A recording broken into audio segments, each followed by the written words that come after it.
Thought it was. Wow. Good afternoon, everybody. I see we are live on YouTube. This is the Vermont State Senate Committee on Institutions, today being February 12th, 2021. I will remind my committee members that Valentine's Day is on Sunday. I hope you are all making sure you've got the right plans in place.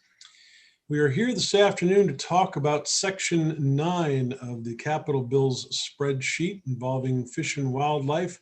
Specifically this afternoon, we're going to talk about fishing access areas, conservation camps, fishing opportunities, hatchery improvements, shooting range improvements, public access infrastructure, the Department of Buildings and Infrastructure improvements. With us this afternoon, we have Senator Parent from Franklin County, Senator Mazza from Grand Isle County, Senator McCormick from Windsor County, Senator Ingalls from Essex Orleans, and I am your chair, Joe Benning. I represent the Caledonia Senatorial District. We also have to make presentation this afternoon, the Commissioner of the Department of Fish and Wildlife, Lewis Porter. And I have to change my screen for a moment. Eric Palmer is also here to join him and probably give us better information than what Lewis normally gives us.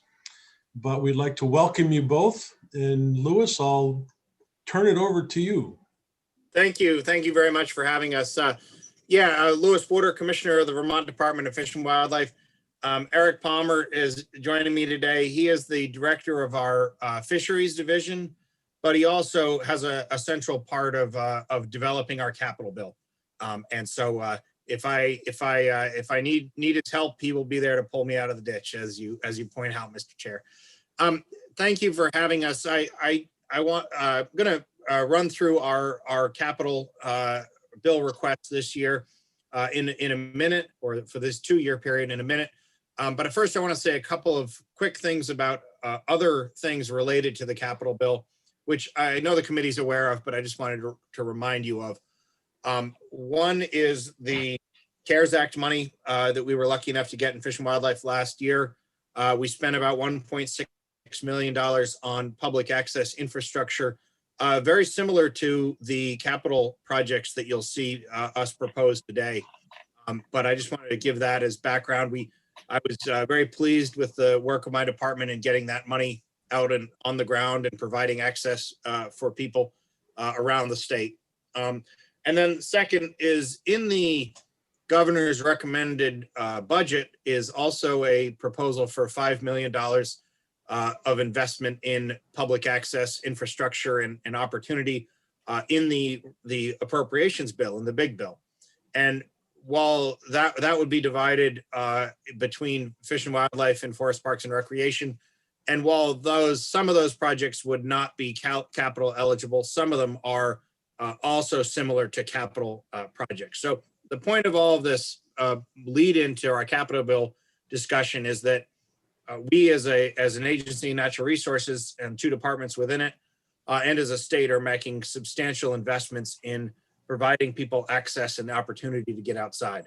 And in part, that's been driven by COVID, but in part, it's a core part of our mission and the belief that human beings tend to protect and value and conserve and sustain the things that sustain them, and that things that they use are things they value and protect. So I apologize a little bit for that introduction, but I thought it was important for the committee to recognize or to be reminded that this is part of a broader effort on similar projects. If I could share my screen, Denise, I will. We have a little bit of a presentation that I'll show, and we'll show that to the committee in a second. In general, I would say that this is kind of a typical capital bill request for us. We're asking for about $2.3 million, which is in line with the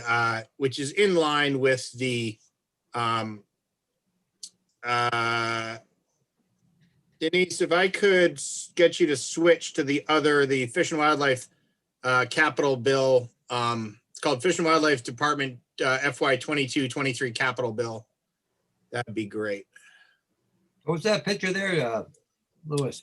This is up in the islands. This is the one of the CARES Act projects we did in the one of the access areas up in the islands. Boy, that's pretty nice. Yeah. A lot of our work lately has been to make access areas and fishing areas ADA compliant and accessible. And this was one of those projects to try to make sure that we're providing opportunity for those who may need ADA accommodations. But we're asking for a $2.3 million in over the 2-year capital cycle, and broken a little heavier to the first year than to the second, and that's about what we typically ask, is in that neighborhood.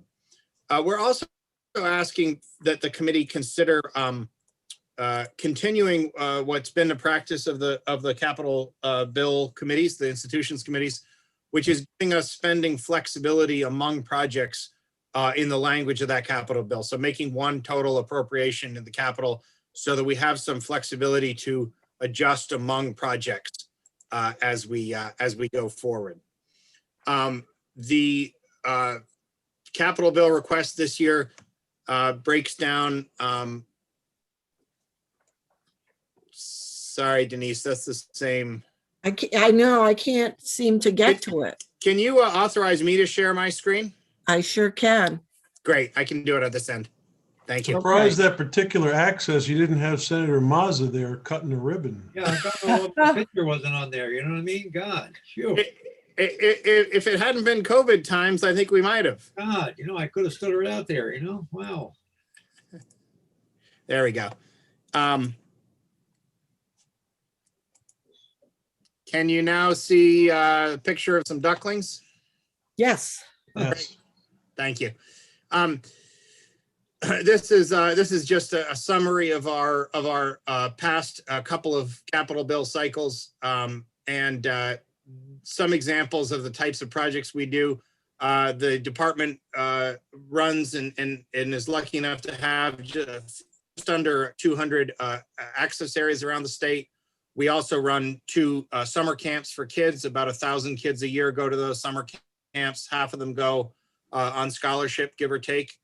And it's a week-long sleepaway camp. This is some work we did recently at the Keogh camp in Castleton. Also have 100 wildlife management areas. We started acquiring wildlife management areas 100 years ago. This year, in our 100th year, we acquired our 100th one, which is kind of neat. But these are some of the wildlife management areas around the state and the types of projects that we do on those, often using capital money. Of course, this committee well remembers the Tropical Storm Irene and the damage to the Roxbury fish hatchery there. Using a combination of FEMA money and capital money, we were able to rebuild that into a modern, up-to-date facility. It is coming back online now, or is back online now, beginning to rear fish again. So we're very grateful for the support there. Here's the breakdown for the next 2 years of our capital bill request. 1.3 in the first year and just a little over 1 in the second year. And here we get into the project descriptions of the types of projects. I won't go through these line by line, but I'll just give you the categories of those projects and stop me if there are particular questions or particular projects that you're interested in. Obviously, fishing access areas we support with a combination of boat registration money, but also capital money. So we're putting some money in there. We're doing some work to the conservation camps. No huge projects there, but a couple of fairly small roof projects. Both of the conservation camps, I believe, are in quite good shape from an infrastructure standpoint, a significantly better shape than they had been. In fact, we rebuilt the Woodbury camp, the Buck Lake camp, the main building there entirely. And if you haven't had a chance to get there, let me know, and I'll make sure that we can arrange a tour for you. It's a pretty remarkable building and and a pretty remarkable opportunity there. But that's obviously in the past, we're done that one. So we do have a few conservation camp projects this year. Obviously, with 5 fish hatcheries and associated buildings, we always have a significant amount of work to do at fish hatcheries. And we are proposing a total of $1.5 million in work to fish hatcheries. We also serve as landlords to some of our employees at the fish hatcheries because we need people on station in case the water stops flowing, so they can get there quick. And so we also maintain residences at these hatcheries. And Eric could speak more to this, but they in years gone by, those residences had fallen into some significant disrepair. I think we are doing a good job of catching up on that work and bringing them up to standard. Louis, who does your actual building for these projects? It's local contractors in general. On most of the smaller projects managed by hatchery staff or department employees. Some of the work we do ourselves. The hatchery folks do some of the work themselves, but in any kind of, I would describe medium or large projects, they're contracts. How about the Victory Bog walkway that you had there? That's a good question. I'm not sure what contractor did that work, but I'm confident that it was a contract job. I suspect it was Northwood Stewardship Center. We do quite a bit of work with them, but I'm not sure, Senator, on that particular project who was the contractor. There's an awful lot of money on this list going to Grand Isle County. Why is that? Well, if you look at that county and what they provide for, we're the economic engine for fish all over the state. Economic engine for fish. Look how many access areas we have. I think we have more per capita than any other county. We have a lot of access areas that we heard economic engine. I thought we had Senator Clarkson here for a minute. Well, I know. I had to throw that in there. Going beyond the hatcheries, we have maintained 4 shooting ranges at the department. 2 are associated with the conservation camps and 2 are open to the public. And we have 2 projects, both fairly small, but we have 2 projects there. One at the Keogh camp shooting range and the other at the public range in Ferdinand and the West Mountain WMA. And then we have some work at the Lemon Fair Wildlife Management Area, one of our newer wildlife management areas, and some additional work on the roads in the West Mountain WMA, and actually the roads on, we have an agreement with Weyerhaeuser, where we contribute to road maintenance on their property in exchange for them leaving those roads open to the public and to be used by the public. And then we have some just general WMA infrastructure maintenance. That's things like replacing kiosks, signage, work on any buildings that are on the WMAs.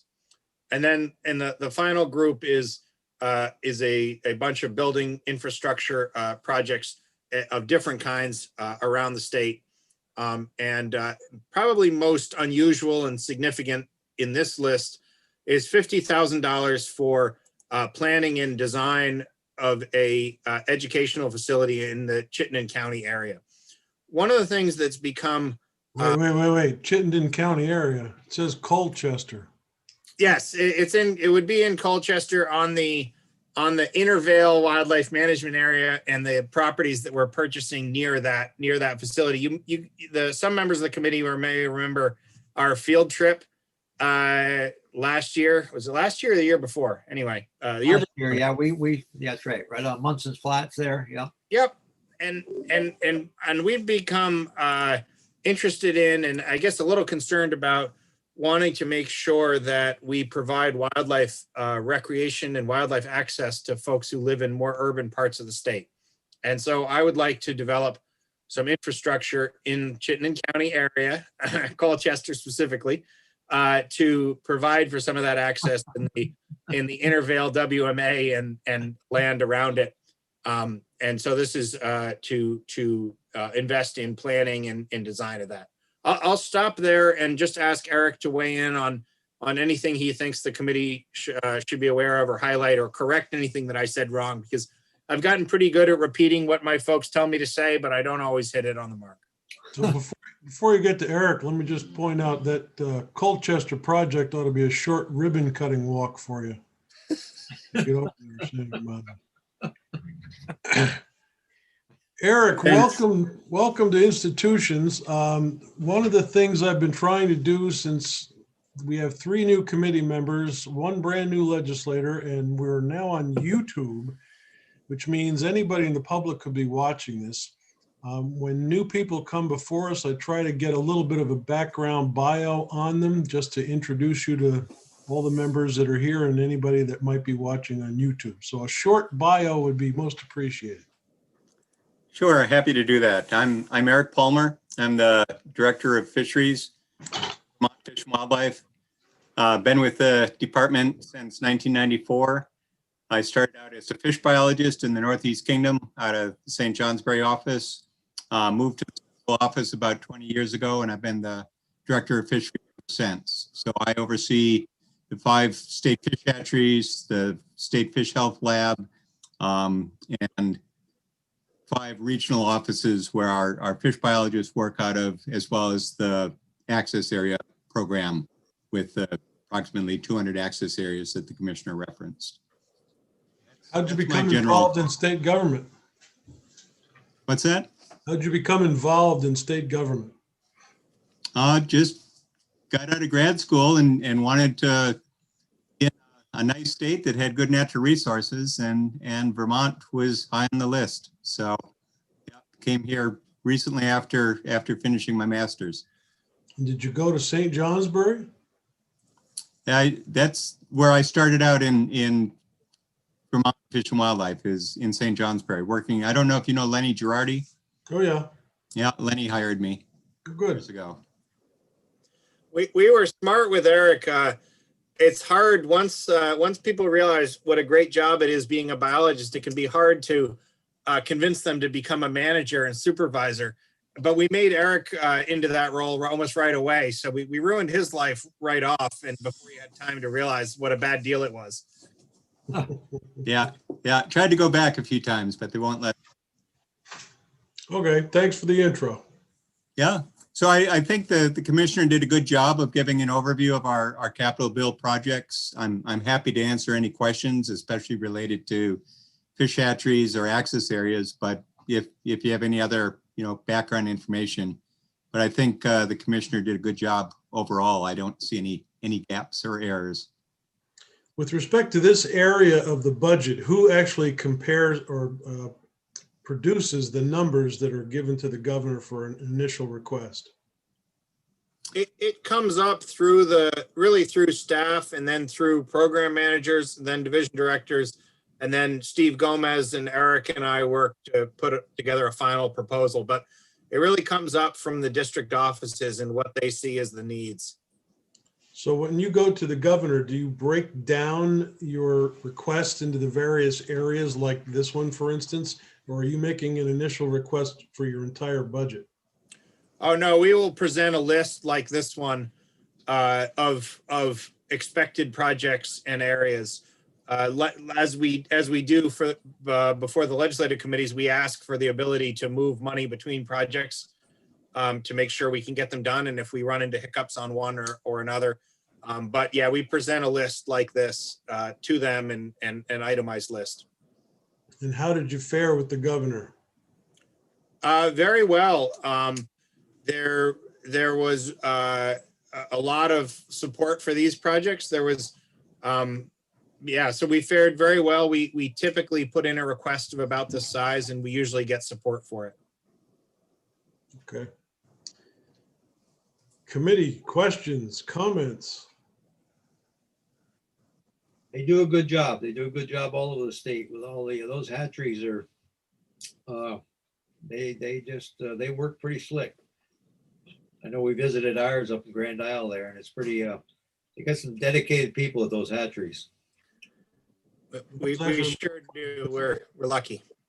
Yeah, that was actually a lot of fun for the committee visiting that hatchery. Yeah, it's you learn a lot from how many millions of little fish that and boy, you got to watch that too. Like I said, if something happens in the middle of the night, if something changes, I'm sure you get the call. When the water stops running, the fish start dying pretty quick, and our folks are very good at responding in that short window and getting things flowing again. You produce the same amount of fish every year, basically, out of the hatchery, or does it vary from species to species, or is it all variety? Yeah, we're fairly consistent from year to year, primarily with the trout and salmon that we raise. The walleye can be more variable. It's harder to keep alive, more variable survival. We've been doing a really good job, again, at Grand Isle Fish Culture Station with intensive walleye culture, getting them grown up to a little bit larger before they go out in ponds. And some of them we grow up to what's called fingerling size before they get stocked out. But the walleye can have some variability. Trout and salmon, we have it pretty well dialed in. And you distribute them all different parts of the state every year, the same spots, or you try to mix them all around, or? No, we have a management request for cultured fish that gets developed a couple of years in advance. Oh. Based on what's out there for natural reproduction, obviously we don't need to stock areas that have good natural reproduction. And also access and angler effort. So most of the fish go in areas that have poor natural reproduction, good access, and high angler effort. And so we try and focus the fish basically where the anglers are. Senator Ingalls, what lake are you on? Well, I'm on Lake Memphremagog. I was going to ask, do you do much? I know there used to be the Orleans Rod and Gun Club used to do a stocking program. Do you know the health of that fishery? Is that they haven't been because they've got some they had some bad brood or whatever, and they had some deficiencies in the fish that they were raising. But is that a still a pretty healthy fish hatchery? I mean, a fishery where the rainbow are and the Willoughby and Barton Rivers? Yeah. Yeah, we still work with the Orleans Rod and Gun Club, and you've got a good memory. It was about 20 years ago that we rehabbed our brood stock because there were some genetic issues. There's some good natural reproduction in the Willoughby. That's an area where we stock some when they're smolt size. The steelhead actually migrate out to Memphremagog and then come back. Stock them at the right size. They'll leave the river. They won't compete with the wild fish. They'll come back and provide some additional fishing opportunities, and we're still doing that. The Orleans Rod and Gun Club still maintains a pond over by the Essex High School, and we get about 5,000 to 6,000 fish out of that pond each spring that then go right at the confluence of the Willoughby and the Barton River. And we're working with the Canadians. The Canadians don't like the steelhead or rainbow trout in general, and so they have a very high bag limit. They, I think, allow 20 fish. Oh, no kidding. So we're working with them to try and have a little more support for lowering the bag limit so more of those steelhead can come back to Vermont tributaries. Senator Ingalls, as part of that $5 million request that we're asking for in public access money through the budget, one of the projects we'd like to develop there is an additional access on Memphremagog. Maybe at Eagle Point or somewhere else to just provide another spot for people to access the lake. Yep, we appreciate that. They do get awful busy right there between Strawberry Acres and all the access points, and one certainly could be another one would be very much appreciated, especially up in there. It's a little, I think that's a private. A lot of the way that people are getting on there is a little private, at least in the wintertime and stuff. So, yeah, that certainly would go a long ways. If you see a boat, exactly. you see a boat up there the size of a ferry, that's Ingalls' boat up there. What happens when you have it? Okay, Senator McCormick, go ahead. Thanks. I know it's federal, but I presume you're privy. What's happening with the hatchery on the White River in Bethel? Yeah, I can speak to that. The White River hatchery was originally built as part of the Connecticut River Salmon Restoration Program. And the program had mixed to poor to some would say dismal success as far as having adult salmon return to I'd the say river. dismal. Yeah. Yeah. The success in the rivers was really good. The salmon survived well in the tributaries, grew well, migrated out, did a lot to improve fish passage up and down the river. Fish would go out into the ocean and we wouldn't see them again. They disappear more or less, and we'd have like 50 to 100 adults back. You And so think that we'd still- program was on the rocks when Tropical Storm Irene came through, and Irene flooded out parts of the White River hatchery. And so at that point, they made the U.S. Fish and Wildlife Service made a decision to stop dedicating that hatchery to the Atlantic Salmon Restoration Program. We no longer stock salmon in the Connecticut River for the Sea Run program. And they've rededicated that hatchery. They're now raising salmon there and lake trout for some of the Great Lakes program, and they're looking for other opportunities as well. The hatchery's back online, but it's no longer in the Connecticut River salmon restoration business. Yeah, I live right on that stretch of river. I thought I was gonna be rich by now, renting my house out to salmon fishermen. Okay, thanks. So what was the Discouraging. worst disaster you've had in a fish hatchery so far? Well, Tropical Storm Irene pretty much wiped out our Roxbury fish hatchery. Went down in an old stream channel. The Flint Brook jumped its banks, went down the stream channel, hit the railroad abutment, made a right-hand turn and went right through the hatchery grounds, washed out our ponds, pretty much destroyed the hatchery. So that How many fish did you was a lose? one-time disaster. How many fish did you lose there? We raised about 30,000 pounds of brook trout primarily there and some rainbows. And we lost about 90% of them. In general, when you have a disaster like that, what do you do with the bodies? Is that the correct term for a dead fish? Well, in this case, a flood for fish isn't necessarily, doesn't mean they all die. They were just, a lot of them were stocked into the third branch of the White River unexpectedly. So Some of them ended up in fields and yards, and the neighbors had quite a fish fry there in the day after the storm.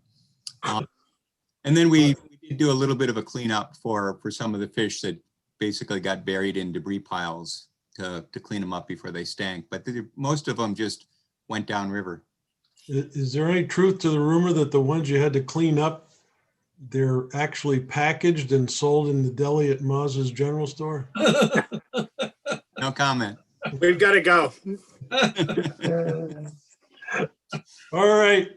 Other questions, comments? If you want to catch rainbow in Willoughby or Barton River, May 1st. I tell everybody outside the state June 1st, but May 1st is the real date. So just to let anybody know if they want to catch them or watch them jump, that's May 1st. Yeah. Dick? Okay, I've got neighbors that I have to answer to. The stretch between Liliesville Brook and Cleveland Brook on the White River is reserved for trophy fish. Mhm. And they don't take a lot of trophy fish out. And it's reserved for artificial lures. And really the normal way for thousands of years of fishing there is, the Abenaki did it, a styrofoam cup with worms. And that's how that area has always been fished. And Yep. now suddenly it's, fly fishing only for trophy. And it's not a very productive stretch. Is that ever going to be returned to the old boys with the styrofoam cups of worms? Likely, yes. We've been reviewing a lot of those sections. Those were initiated back when Al Elser was commissioner back around 1997. And the section on the White, Brett Latigo is currently evaluating that. It's a difficult stretch to use our traditional electrofishing on, just because it's really wide. It's hard to contain fish and sample that effectively. But we know that has not been producing trophy trout. So That's doing an evaluation, and most likely the outcome at some point would be that that would get returned to general regulations. We're Keep selling those styrofoam cups. I love to sell those. And try to give me credit when you do it, okay? I'm still trying to struggle with your question, Dick, because historically, I'm pretty sure the Abenaki didn't have styrofoam. Oh, no, they did. That's the traditional way of fishing. Oh, is that right? Yeah. Oh, yeah. Interesting part of Vermont history I never knew Yeah, about. people don't know that. It's true. Great business. Love it. we're All right. we're doing a top to bottom rewrite of the fish regulations to try to make them as simple as possible while still being protective of the fish. And so I think you'll be hearing a lot about this from people, some of whom like it a lot, some of whom don't like it a lot. But our goal is to make the regulations as easy for kind of casual anglers as possible while still providing the restrictions that we need to keep Yeah. up. All right. Any other Mr. questions? Chair, Yes, sir. Mr. Chair, before we go, I would be remiss if I didn't put a plug in for the walleye appropriation. I know this is a strange little quirk of the capital bill where we don't put in our request, but it comes to you, and this committee's been very generous in funding it. That partnership is for a department with a lot of partnerships. That's one of the absolute best. And so I would just put in my plug here for support of the committee for that. We for that wouldn't dare say appropriation. no. We'd be in trouble if we said no to that group. They were You notice I actually, made sure to get it in before That's the end. right. they were actually supposed to follow you this afternoon, Louis, but they had to reschedule for next week. They were hunting, they were fishing. Yeah, we'll let them know you put in a plug for them, Thank you. and we'll tell them they'll probably get their money anyway. Okay, guys, appreciate you coming along, and I'm sure we may have you back if the House tries to do something nasty to your budget. Appreciate that. Thank you very much. Thank you. Committee, we are all done for the afternoon. We actually managed to go 32 minutes, which is 28 and a half minutes more than I thought we were going to have. So, Louis, Eric, appreciate you coming by and giving us a good bit deal to talk about this afternoon. With Thank you. that, to you all, have a great weekend, and we'll see you next week. Uh-oh, he's got a boat. Look at that. It's slightly smaller than a ferry boat. Oh, Where's that? Where is that? Oh, That- wow. That's the Orleans Express right there. Is that Ingalls? Yeah, Wow. God. that's about enough for 5 committee members and a Wow. committee assistant. Is it? God, a boat like that must cost $3,000-4,000, you know? Yeah, It's actually 26 feet long, so it'll get about 11, 12. Oh, There's- look at and there's a- that. and there's a grill on there too. I can grill. Oh, I grill fresh rainbow. He had to sell 2 houses to get that. One. It was a good Oh. house though. That's your Corvette on water right there. Yeah, Yeah, it that's is. right. That's it about is. 3 Corvettes on water. Yeah, yeah. Next year it'll be electric.